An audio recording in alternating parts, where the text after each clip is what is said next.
Welcome to another episode of That's Some Crazy Shit with Kelly and James. My name is Kelly and my co-host is Mr. James. James? That's me. Mr. James. Guess what? We have another guest. You are getting so good at this game, I'm going to have to switch it up one day. But yes, as always on That's Some Crazy Shit, we have a guest that's going to bring us some crazy shit. And I actually really am looking forward to today's guest. His name is Hart Browne, and he has a YouTube channel called Holy Mackerel Moments. Yeah. Close to kind of what we're doing over here, you know, doing that some crazy shit. Yeah, but he does it with video. Yeah, and he's more about synchronicities, saying what you always say, James, which is... There are no coincidences. There are no coinkydinks. So he's come today to kind of share some holy mackerel moments with us and unshamelessly plug his YouTube channel. Hey, that's cool because when someone invites us on their show, we're going to unshamelessly plug our channel too. I'm glad he's plugging it. He should, because I think he is a fantastic storyteller. And once you guys are done listening to us, you should go check out him. So, what do you think? Should we just go ahead and do it? Let's do it. Welcome to the podcast, YouTuber of Holy Mackerel Moments, Hart Browne.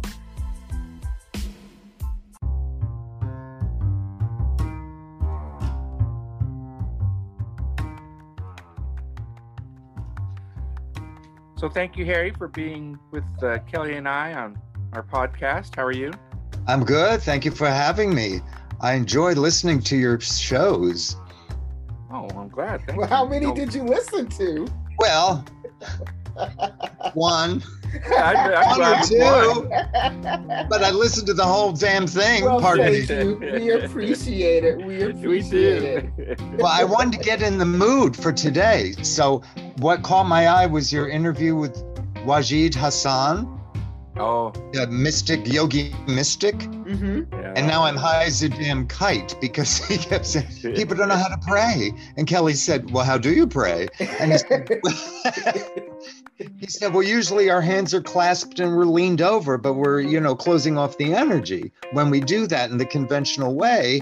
And he suggested opening the heart chakra, the palms, the crown, and beaming through the white light.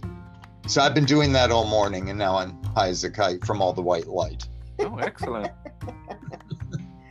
So, go ahead, great, James. Go ahead. So, the name of the show is That's Some Crazy Shit. Yeah. So why don't we tell our listeners what crazy shit brings you with us? Well, ever since I was little, I was really intrigued by the phenomenon of synchronicity. When it happened in my life, I would get so excited. I'd go up to the grown-ups. I'd go, look, this happened. And then that happened. And like they're connected, kind of. And the grown-up would go, oh, yes, that's called a coincidence. And they'd move on. And I thought, yeah, that's just a coincidence. But I thought it was a bigger deal than most people around me did. I thought it was really cool. I think the first time I experienced anything out of the usual, and it wasn't so much a coincidence as contact with guidance. There was a lot of upheaval in my home growing up, a lot of friction and tension. I needed peace. And one day I was on the front porch and a bird flew over my head, and it was like a physical force pushing me and a voice in my head going, follow it, follow it, follow it, follow it, follow the bird, follow the bird, follow the bird. I went, wow, right already. So it went across the road and I followed it into this wooded area where I'd never been before. And there was this like clearing with beams of sunlight coming through the trees and a little stump, a tree trunk stump for me to sit on. It was so peaceful. It was like a Disney movie. I thought, oh, this is my safe refuge. This is where I can go to get peace. And it wouldn't have happened if someone hadn't said, follow it, follow it, follow it. Right. It's So- funny. I think I say this once once a week to Kelly, there are no coincidences. You know, things happen for a reason. They really do. They do. Yeah. So Harry, your interest in things that are, you know, synchronistic, as said, did it? Thank you. Synchronicity. Did it prompt you to write a book? No. Or did it prompt you to like teach it, or you know, do you tell people about it? Like, how do you get the word out about it? Like, how do you get the message out? I've been a compulsive storyteller since I can remember. I would go to day camp in the summer times and I would act out the previous week's Twilight Zone for all my scared friends. And I made it as scary as I could. I'd go, oh my gosh. And then when I started noticing synchronicity, I added that to the mix. I think the first officially synchronistic thing I was aware of was in grade school. And two best friends sat in front of me in homeroom class, Bob and Gary, and they burst out laughing. They'd been whispering to each other. I said, what? And they told me what they were laughing about. Apparently, just prior to that, they had sat down, looked at each other, and said, I had the weirdest dream last night, in unison. Bob told his dream. He had been at a carnival walking down the Midway with rides and games of chance, but he was hungry, so he stopped at a food stand and ordered an egg salad sandwich. He got his sandwich, took a bite out of it, put it down, looked around, went back. The sandwich was gone. His friend Gary was staring at him with his jaw dropped.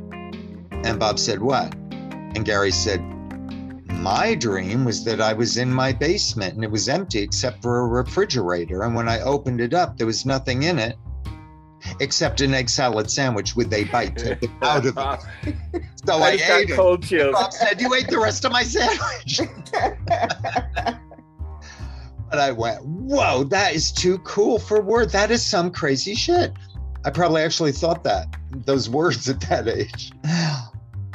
And so that planted the seed, and I've been looking for them and celebrating them ever since. So how it manifests now, Kelly, is I have a YouTube series called Holy Mackerel Moments. It had originally been, I was just sitting in front of my front door telling true stories that intrigued me, and I posted them on YouTube, called them Amazing True Stories. And I mentioned it to a friend of mine whom I hadn't spoken to in 30 years. We were having a catch-up call, and I told her about that. She said, oh, that's cool. Why don't you make it a thing? I said, what's a thing? She said, well, you know, develop a catchphrase and a logo and a catchy name for it.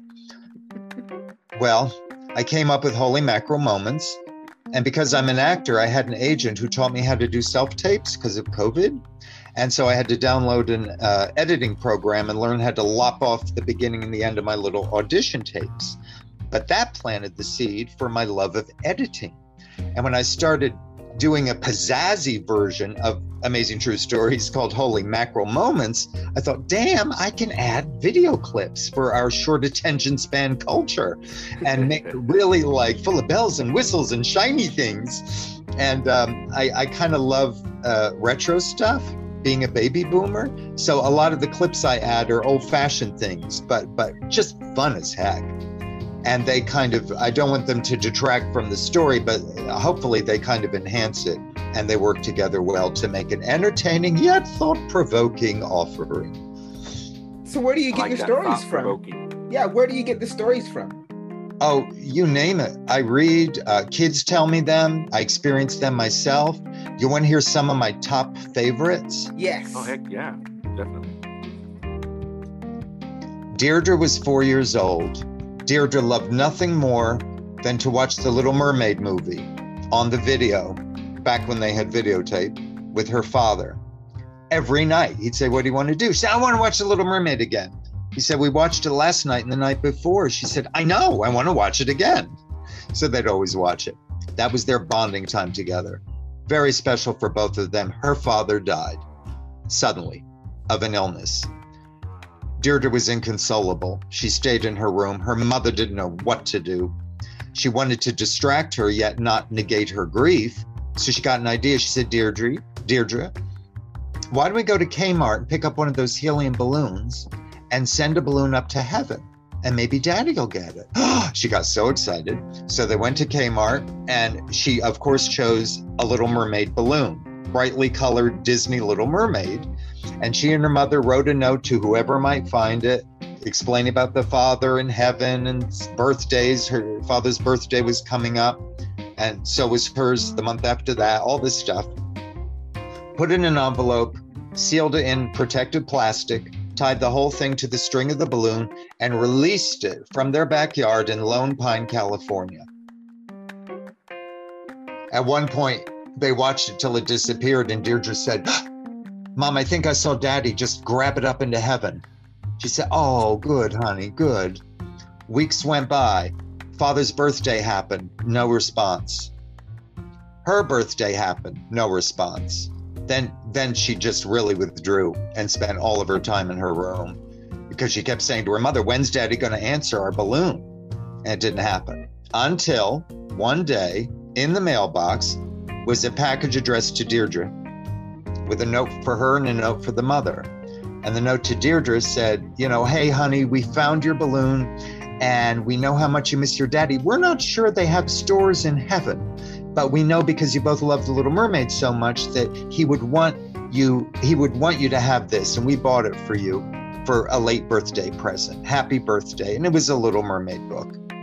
She lit up like a Christmas tree. Daddy is alive and he's watching over me. And he had these people buy this book for me. And her depression lifted. The note to her mother from the same people explained how they found the balloon. It didn't float a few miles away or even a few states away. It floated over 2,500 miles away across the United States, landed in Prince Edward Island. The couple who found it that morning were driving to the bay. Halfway there, they changed their mind and said, you know what, let's go to the lake instead. Made a U-turn, went to the lake, got out of the car, enjoyed the peaceful surroundings. Then they saw something shiny in a bush. It was the mylar of the balloon. They found the balloon and so on. But here's the clincher. The balloon was found stuck in a bush at the edge of Mermaid Lake in the town of Mermaid. Wow. Wow. Yeah, that's not a coincidence. I guess not. No. Wow. And then you wonder who directed the wind to put it there. Right. I mean, Yeah, that's what what caused them to say, let's go to the lake? Why did they go the direction they went? And there's no coincidence. Tell us another one. Huh? Tell us another one. Okay.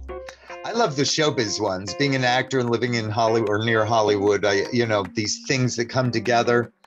Are you guys familiar with the original movie, The Wizard of Oz? Yes. Oh, yeah. Yeah, good. Do you remember after Judy Garland sings Over the Rainbow, she runs away from home because Gulch, that horrible woman, was after Toto for digging up her garden.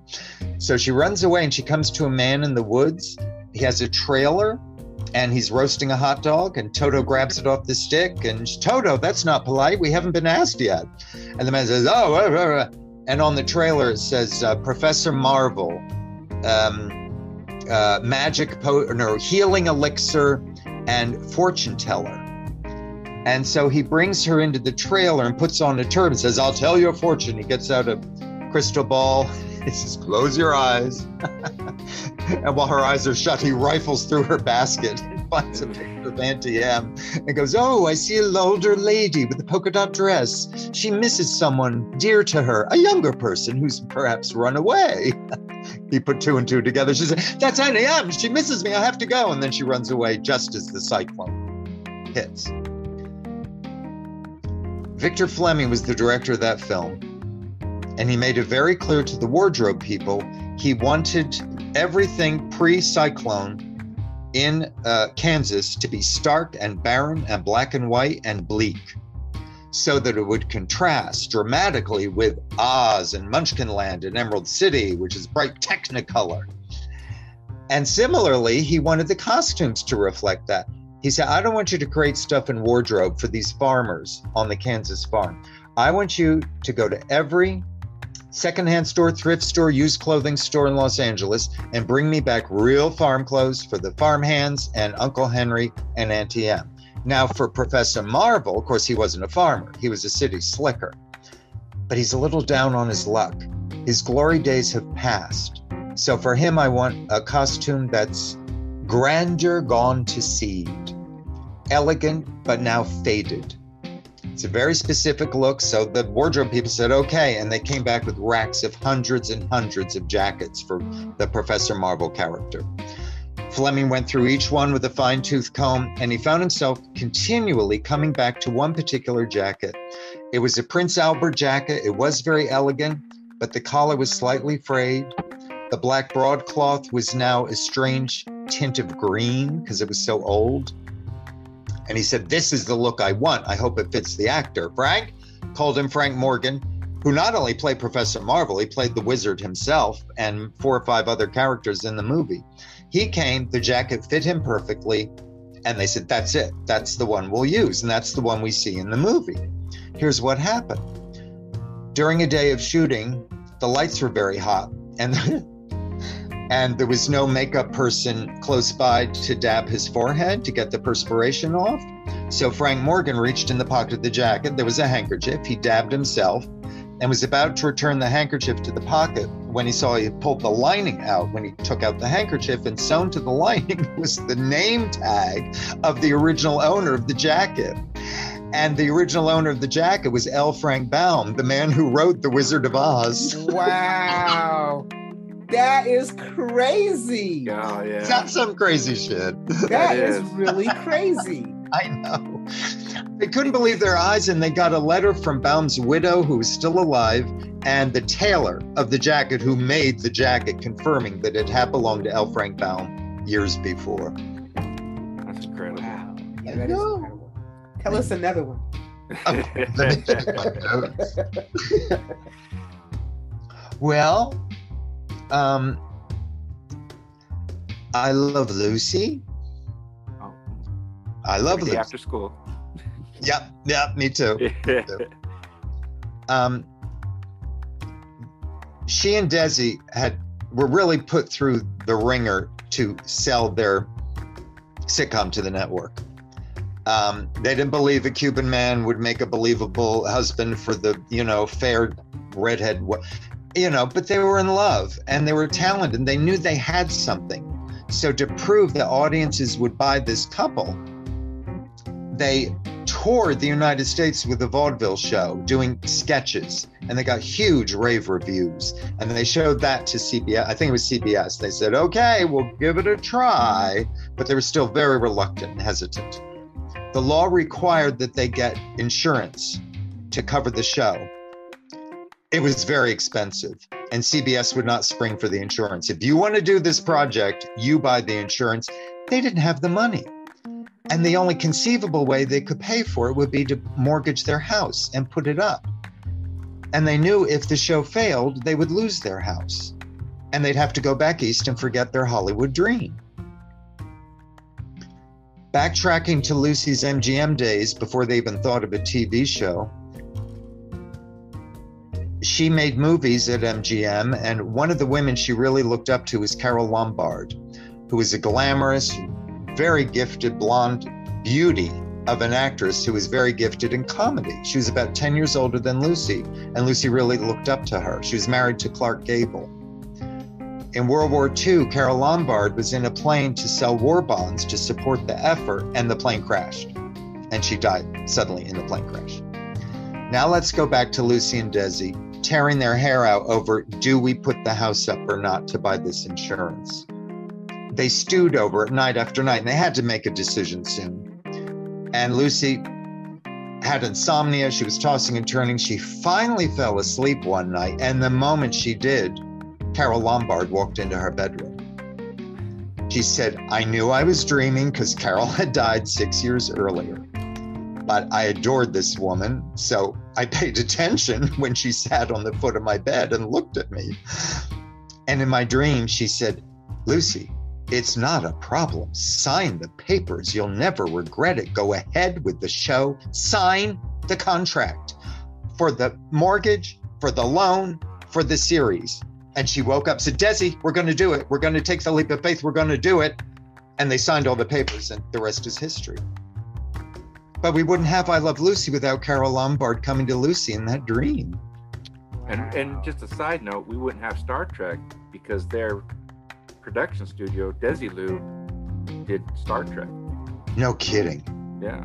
And here's another thing about Star Trek. Gene Roddenberry said that he got Star Trek from somebody who channeled. So stop it. He was at a channel session with 3 people. One was the scribe, one would ask the questions, one was the channel, and the whole Star Trek idea came from this channel. That's where he got the idea. Oh my God. So yeah, how about that? Talk That's about so synchronicity. crazy. We all knew something about something. Yes.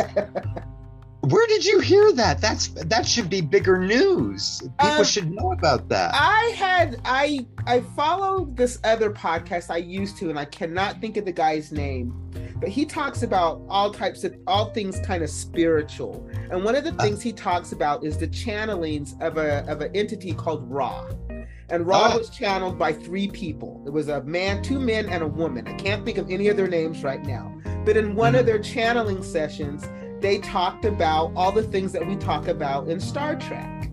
The Federation of Planets.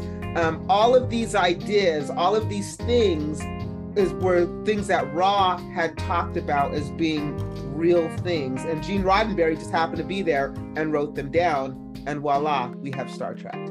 Wow. That is very cool. You know, and a lot of people, when I used to do another podcast, a lot of people would say when they would write, they would just get a download of information and just start writing, right? It just comes to them. And that to me is kind of the same thing as a channel or a download or whatever, but it's kind of interesting how the things that you have experienced, like the thing with Lucy, is almost like the same thing. She got this download, this information, and told her to go do something, and she went and did it. It's kind of cool. You know, I mean, really? Do you think that most people just don't notice these synchronicities in life? Oh, yeah. I thought you were going to say, do they not notice when they're channeling? Which I also think a lot of people don't, because it can be very subtle. Yeah. I mean, I've never been. Do you ever think you've channeled before, Harry? Do you? Yeah. It's a certain kind. Like, I've been to events where there's an official channeler and so speaks through them. I've never done that to my knowledge, but I had a friend who was rather psychic and she did channel. I said, what about me? She said, what I'm getting is that you do channel when you act, you channel when you write, and you channel when you give advice to friends. But you don't channel another entity per se, except if you want to call it your higher self. That's who you channel, is the more wise part of you. But that wasn't, Now, but that wasn't your question. Do they not notice the synchronicities? I think once you point them out, they become more aware.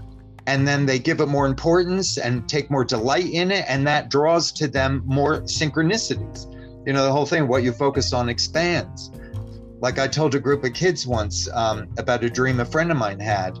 And in his dream, it was just a still picture of the earth beneath him. He was above it in this picture. He saw grass and stuff, but it was so powerful, he woke up. It woke him up. He thought, what the heck was that? That day, he was doing a roof repair, slipped, fell off the ladder. On his way down, he saw that picture from his dream, had the presence of mind to turn his body and land on his side where he wasn't as badly injured. Then, as if it was all new to him and he didn't have time to think, he would have landed right on his face. So the dream prepared him and helped him. It's like, oh, I see that. I saw that last night. I've done that. Now what do I do? Oh, turn my body. It all happened so fast. Right. And I told that to a bunch of kids, and a boy came up to me afterward and said, I dreamt I tripped once. I tripped and fell down. And the very next day I tripped, but I didn't fall down because my dream prepared me. I caught myself in time. See, kids know things that adults just don't pick up on. Oh, I know. I had one kid. Oh my God, there's a greatest book called The Boy Who Saw True, and it's the actual diary of an 1880s English boy who was clairvoyant and didn't know it. And so he would see dead Uncle Henry and fairies and elves, and he would see people's auras and people's loved ones in spirit right over their shoulders. And people were aghast. You know, some people judged him and said, "You're not right in the head." And others said, "Tell me what else you see." So he had an amazing life. And this is true. It's his actual diary. And it's really funny. And I would share that with some kids I told stories to. And afterwards, one little boy came up to me and said, "Mr. Harry, it's true. All those things are true. And magic is real if you'd only just believe." I said, "I agree." Saw him on the playground 3 years later. I said, "Do you remember that day you came up to me and said, magic is real if only you just believe?" He said, "I'm 11 now." I'm so much more mature. So much mature. Yeah. Don't believe it at all. So, nah, that's Harry, good. if we wanted to listen to your YouTube channel, tell us the name of it again. Oh, sure. Holy Mackerel Moments. And be sure to add the moments or you'll get fish videos. How often do you put out episodes? I don't know. I mean, I don't have a schedule. I kind of get guided. Gotcha. I'm doing it for a year and I have done 8. So it's not like very frequently, but when it comes, it's, you know, I make it as good as I can. And people might also want to search my name, which is not as easy to remember as Holy Mackerel Moments, but you're apt to get my channel, which has all the videos in one place. Whereas Holy Mackerel Moments, you kind of have to scroll down and go, "There's Harry. Oh, there's a mackerel in the ocean. Oh, there, you know." So my name is Harry, Harry, Hart, Hart, hyphen Browne, Browne. Harry, thank you so much for being on That's Some Crazy Shit. I enjoyed the stories. You know, we'll definitely encourage our listeners to go and check out the YouTube channel. It sounds really fun. Thank you. And I'm going to encourage my listeners and viewers to check out your really fun podcast. Well, thank you. Yeah. I can't believe Harry, it's done. I'd like to invite you back. Really? Yippee! I had a good time. I'm sure Kelly would like to listen to more stories too. Kelly. Oh yeah, I love a good story. Yeah. Love a good story. So that's why I said, tell us another one, because I could just listen to them all day. You are a fantastic storyteller. Oh man, thank you. You are so welcome. Well, good fortune to you. Onward and upward. I think, you know, we're all doing our parts and we're pointing out crazy shit, magic in life, raising the vibes to get to a better place. So you're my comrades and I'm glad we're on this journey together, as it were. Yeah, we're not alone. Thanks, Harry. Thank you.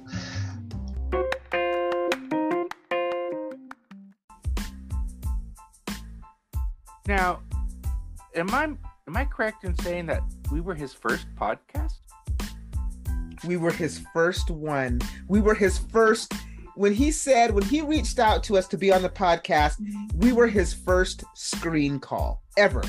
And just recording with him, yes, we were his first podcast, which I hope was a positive experience for him and that he'll keep doing it. Well, I think he did a good job for being, first time. Yeah, he's a great storyteller. Oh, I absolutely loved his stories. I could listen to stories like that all day. It just really makes me believe that there are no coinkydinks. And I want to give you an example of why I believe that, right? So this is going to be kind of my random bullshit. We can talk about synchronicities, right? So I got up to go to work, even though I work from home, right? So I got up, I'm up. Every time when I get up in the morning, I put on my headphones and I listen to affirmations. I wake up every morning, I meditate, and then I get out of bed and I just listen to like 20 minutes of affirmations. So I'm listening to this affirmations, and when it's over, the video that was right behind it was this 12-minute video about what you should do with your money or investing your money or something like that. Whatever it was, it caught my attention probably because it was short. It was 12 minutes, and sure, why not? I'm not doing anything. I'm waiting for the coffee to brew. So I listened to this guy talk, and he's talking about investing your money that's sitting in your savings account isn't doing anything for you. It's just worthless paper. It's doing nothing. If you want your money to do something for you, you got to do something with it, like invest it. And he said most people who are wealthy will take that paper and go make it into something tangible. Stocks, real estate, whatever. They'll invest it. And that's kind of what the video was about. And I thought, well, dude, I don't know what to invest in. That's what I thought to myself after the video was over. Great advice, don't know what to invest in, left it alone. Today, I'm talking to my niece, Marshall, and we're having a conversation. And she's like, hey, my friend just told me about this stock to invest in. You should invest. And I was like, yeah. And I was like, no shit. And she's like, yeah. So I looked up the stock. It's a fairly new company. They make electric cars. The stock was like $12 a share. Just so happens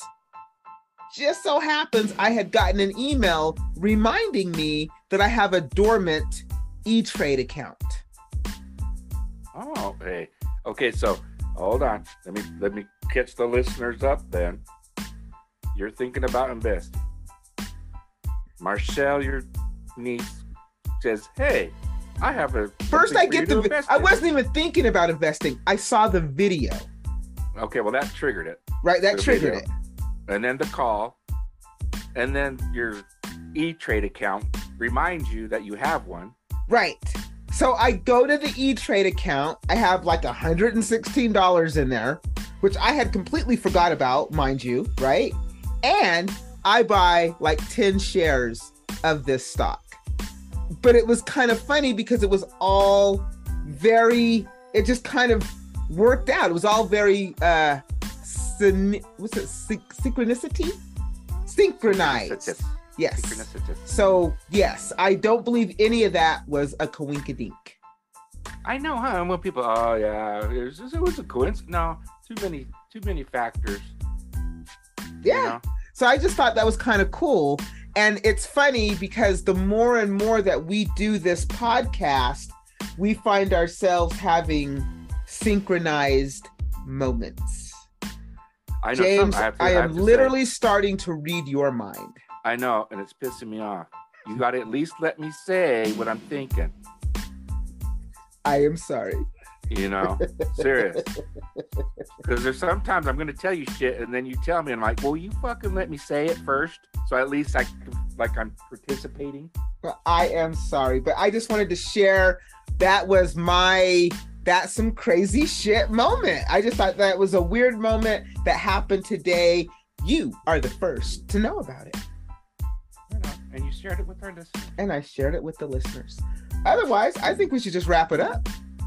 You can get us on our social media. What's the website? www.thatsomecrazyshitpodcast.com.